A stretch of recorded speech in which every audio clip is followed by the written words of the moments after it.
Good morning, everyone, and welcome back to Drusilla's Dream. Thank you so much for joining me today. Well, the title of this week's blog is called Gratitude and the Web of Light.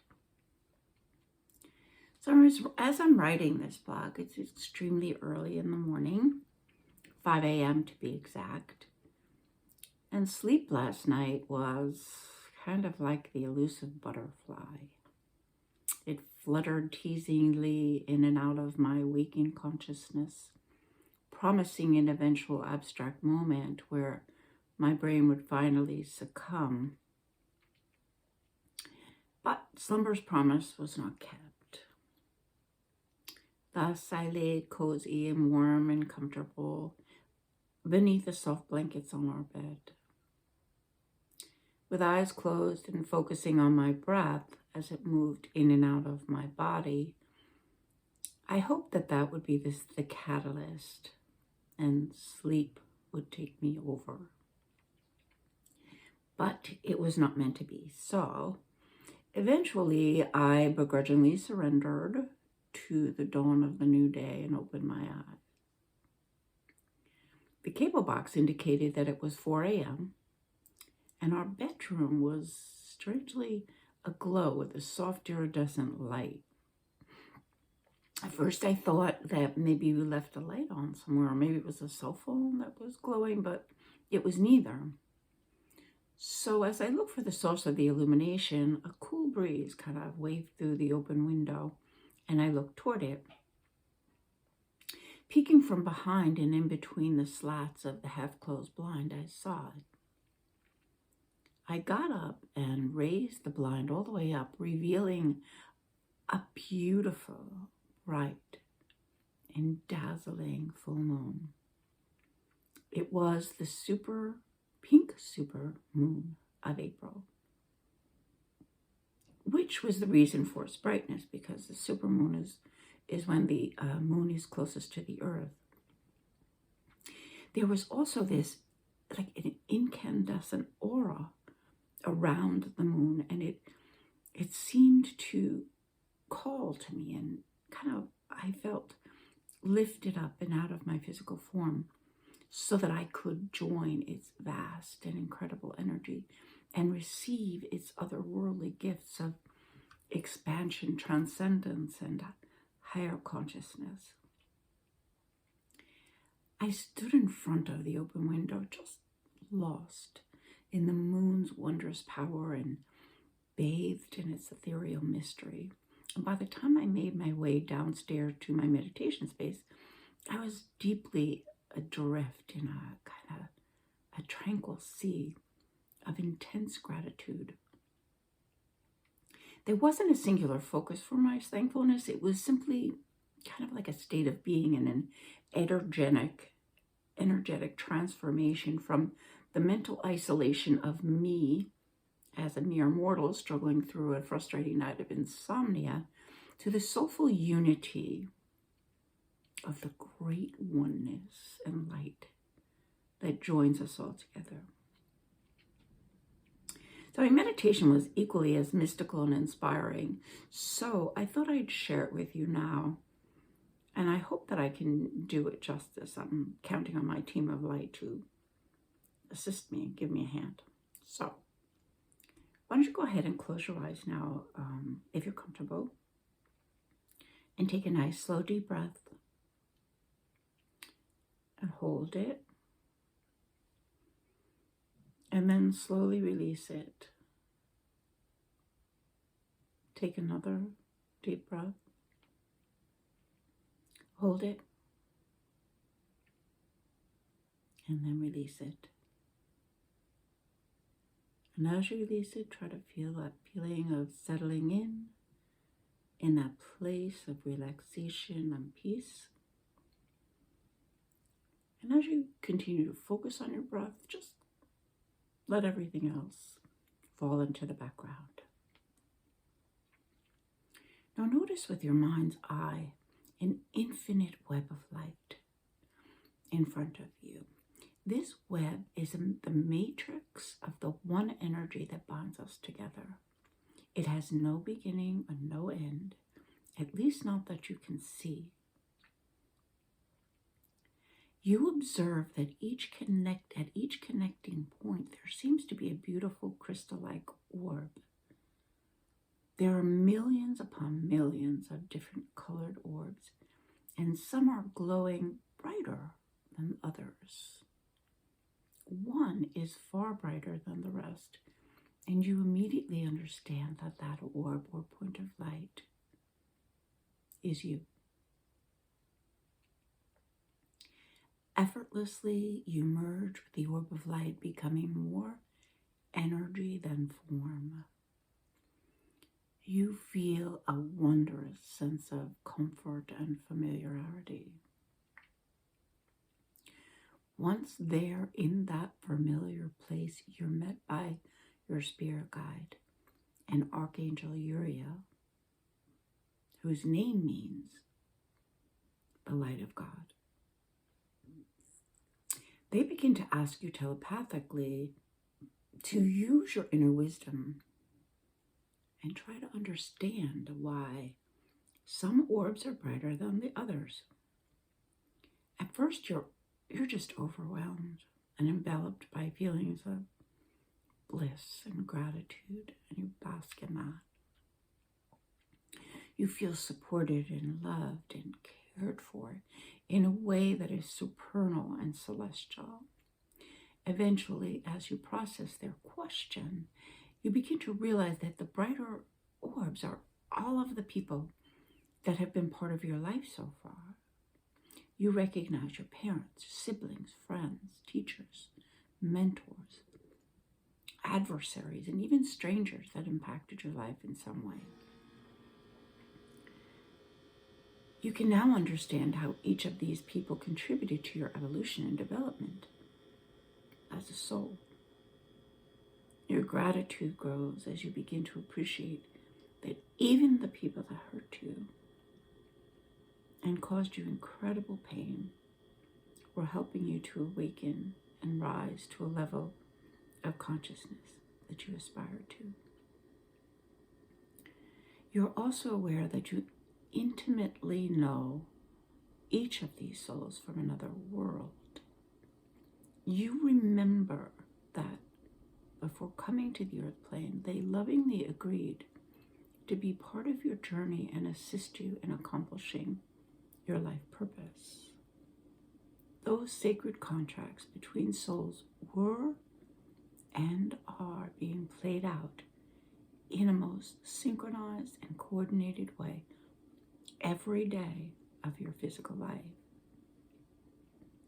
The chance meetings that you thought were random and coincidental, you now know, were orchestrated in a miraculous and inexplicable way. Everything you experience, both the perceived good and bad, were all done for your ultimate benefit. As you focus on each individual soul, you can not only see the circumstances that unfolded during your time with them, but you can now also extract from each person and experience what lesson they taught you and the impact they were able to have on your awakening as well. During this experience, you recognize that you are an essential element within this matrix of light, and you feel gratitude coming from the totality of the one. You can feel streams of love coming from every part of it, not just from those you know, but from every soul in the nearest and farthest corners of the web of light. You feel lifted up. The compassion, generosity, and support you feel is beyond anything that you felt in your life so far. And you feel the need and the desire to respond and offer your gratefulness and love as well. With that, your guide and angel, Archangel Uriel, communicate to you that it's time to return to your physical body and to again focus on your breath. Your breath, your guide offers, is a way for you to continue to accept gratitude and to give thanks in return. With each in-breath, you are instructed, breathe in the gratitude, and with each out-breath, return that gift of appreciation and thanks to the entire world and every being that shares the earth with you. Allow your intention and desire to be of assistance to others and to demonstrate your love. Allow that to manifest and reach every galaxy, every planet and realm, including worlds that you know and those you may not be aware of. As you follow these instructions, you can see the illumination of the great web of light growing brighter with each out-breath you offer it. You understand that giving and receiving energy in this way enables the possibility of the unification and a harmony that is the hope and prayer of all souls everywhere, even when they are consciously unaware. So now you can open your eyes if they were closed and return to the present moment and the light in the room. I've been doing this version of this exercise for some time now, but today's visualization meditation took my experience to another level. I felt as if I were really actually making a difference, actively making a difference in a way that I had not felt before. Perhaps if each of us made a commitment to believe in the possibility that sending out love and gratitude and support through our breath of life, then together we could shift the world away from hate and divisiveness and closer to perfect love, tolerance, and unity.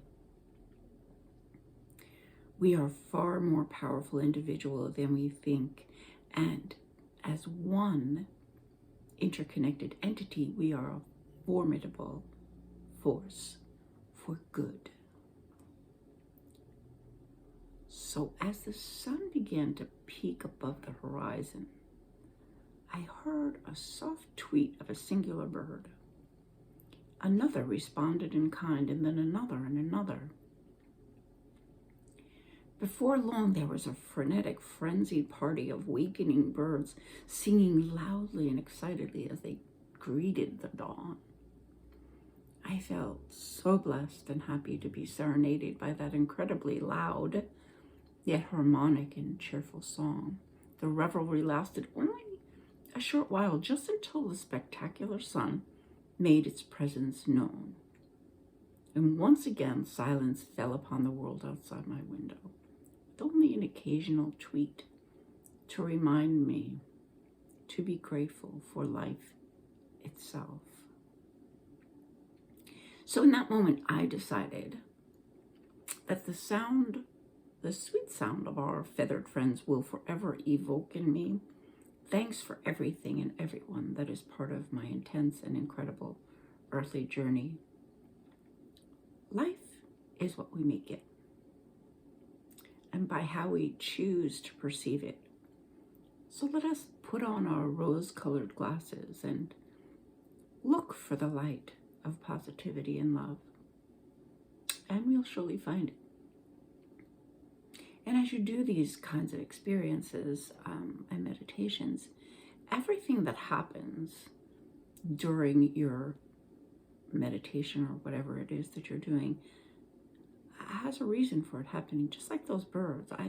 I know that probably happens every morning, but I don't think that I've ever really experienced that before. It was really pretty amazing how chaotic and loud it was. But then as soon as the sun came up, everybody settled down out there. So, I just think it's important for us to stay in the moment and look around and extract from your moments things that are powerful for you and put them in your life in some meaningful way. So I I hope that you enjoyed today's meditation. And as you can see, it's actually light outside because I started this meditation early. I got up at 4 a.m., but my computer was doing all kinds of strange things, so it took me a while. So it's kind of nice with the sun came up. Anyway, I hope everyone has a wonderful, wonderful day. And again, thank you so much for joining me. You have no idea how much I appreciate you taking the time to spend it with me. And I hope you'll share some thoughts with me if you want. And again, have a great day. Namaste, everyone.